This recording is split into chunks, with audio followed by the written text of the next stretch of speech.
সময় সবাইকে সুযোগ দেয় জীবন বদলানোর জন্য, কিন্তু জীবন কখনো দ্বিতীয়বার সুযোগ দেয় না সময় বদলানোর জন্য। রাম রাম বন্ধুরা, আবারও স্বাগতম শুভ্রাণ ফিল্ডের নতুন একটি মিনি ভ্লগে। আজ আমি প্রায় 15 থেকে 16 দিন পরে আমি গিয়েছিলাম জিমে, তো ভাবলাম আপনাদের সাথে জিমের যে অ্যাটমসফিয়ার এবং আমার এক্সারসাইজ আপনাদের সাথে শেয়ার করি। আমার জিমের লোকেশনটি হচ্ছে কাকরাবন, একদম বাজারে, এবং আমার বাড়ি থেকে প্রায় 5-6 কিলোমিটার দূরে।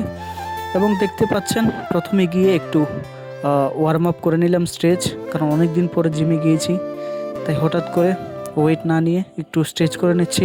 আর আপনারা যদি ইনজুরি ছাড়া দীর্ঘদিন এক্সারসাইজ করতে চান, তাহলে প্রথমে গিয়ে 5-10 মিনিট ওয়ার্ম আপ করাটাই স্বাভাবিক। অনেক দিন পরে জিমে গেলাম, তাই আজ হেভি যাচ্ছি না, তাই আজ ব্যাক ওয়ার্কআউট করবো এবং প্রথমে পুল আপ দিয়ে শুরু করলাম।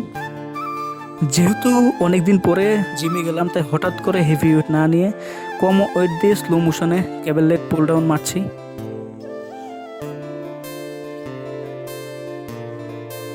এবং লাস্টে বারবেল বেন্ট রোবার দিয়ে আজকের যে এক্সারসাইজ ব্যাকের ওয়ার্কআউট শেষ করলাম।